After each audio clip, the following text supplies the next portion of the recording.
XCOM is it's a really beloved franchise, and it's one that, personally means a lot to me. It's a game that I treasured years and years ago, and so it's super exciting to be able to come back and sort of reinvigorate the franchise with a new entry that really adheres to the tenets of what made the original games so special. Our telling of XCOM is an origin story. It's about experiencing the origins of this organization from a really zoomed in and boots on the ground perspective. We really wanted to make you feel like what it was like to be one of the squaddies in the original game, and not the all-knowing top-down commander. Past games were all about a global UFO defense agency, a kind of task force made of the best from across the whole world who were supposed to repel an alien invasion. In XCOM, our game, which is its own kind of new origin story that follows its own timeline, XCOM begins as a United States federal task force built out of intelligence officers from the CIA and DIA. Their job is to repel an invasion from within the country. They're being infiltrated and they know it. We've taken a lot of the mythos that had been previously established and sort of reimagined it or re-engineered it, like sort of the very small, humble roots of the organization before it became this globe-spanning, globally funded anti-alien defense force. We wanted the aliens in XCOM to be unique and be compelling and surprising. Portray them not as your archetypical nasty, snarling monster alien, but by sort of looking to a very technology-based aesthetic. One of their primary goals in being here is actually to terraform our world, to transform it into something for them. At first, you see small little signs, like small little bits of cancer sort of starting to grow and form and grow in our world. And it seems very kind of jagged and sort of very disruptive, but that's because it's youthful, and our world are very much like oil and water, or kind of like matter and antimatter. They kind of fight each other, but eventually what you see throughout the game is eventually their world kind of wins and starts to grow and become more this cubic, perfect kind of pristine version of their own homeworld. A lot of the places that you're going to go are kind of half and half. They're what was a pristine and vibrant American community, which has now been, or is in the process of being actively terraformed by alien technology. The XCOM of our game is a kind of unconventional organization by the standards of the time.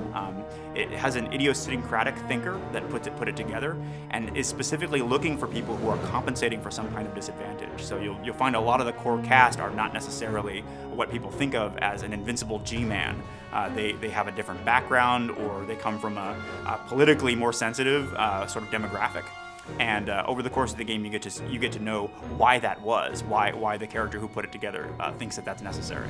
The base is really the hub of XCOM as an organization. It changes and evolves over the course of the game. It's someplace that you return to after every single mission, and it serves as both a sort of story and social space for you to have conversations with other characters, learn more about the world of XCOM, see how other people are reacting to the war as it progresses, and really immerse yourself in the world of 1962. But it's also your main hub for gameplay. You will obviously manage and recruit agents. Agents are your extensions of your willpower out in the battlefield, your buddies that you use to combat the alien threat. You'll be upgrading their powers, leveling them up. It's very sort of RPG-esque. The research area, for example, is where the scientific staff live. You're able to engage in the research economy through spending Illyrium on various designs. Most of them are based on a captured alien technology, and so Dr. Weir helps you understand what the sort of strengths and weaknesses of each of those tools are, and you get to be the one who decides which ones you want to take. Or the map room run by Angela, where you can survey all of the different emergencies that are currently taking place in the US where XCOM might be dispatched. When you go and use the map, it'll be populated with a variety of opportunities, which are the missions that you can go on. Imagine it like an RPG world map, where quests, come and go. There's primary quests and secondary quests. There are backbone missions that drive the plot forward, and there are dozens of other kind of strategic opportunities that pop up. And if you take one, you may lose the other. The country itself will start to change over. You'll see where the outsiders have encroached across the map of America, where you've lost territory, where it's been fighting back. So it has a very sort of dynamic feel of the ebb and flow of the front lines. The primary impact of choosing one mission over another is economical, meaning it affects the core player growth curve. You can decide to invest in this piece of research and not that, or this agent power and this agent upgrade, and let another one atrophy. As a result, individual players can kind of customize the sort of array of options they've got in the field based on those choices, the choices inside the base. There's also like little mini quests in the base. There's sort of like side quests that go on. So you'll interact with the different characters, learn more about their stories. The central characters of the game, you can go and talk to them, and you'll have dialogue options, and you'll be able to basically mine out as much of the story as you want by engaging in these conversations. XCOM is a story about some real people, some people with flaws and conflicts, and they're thrown into this situation against essentially overwhelming enemy that it's difficult to tell if they can even be defeated.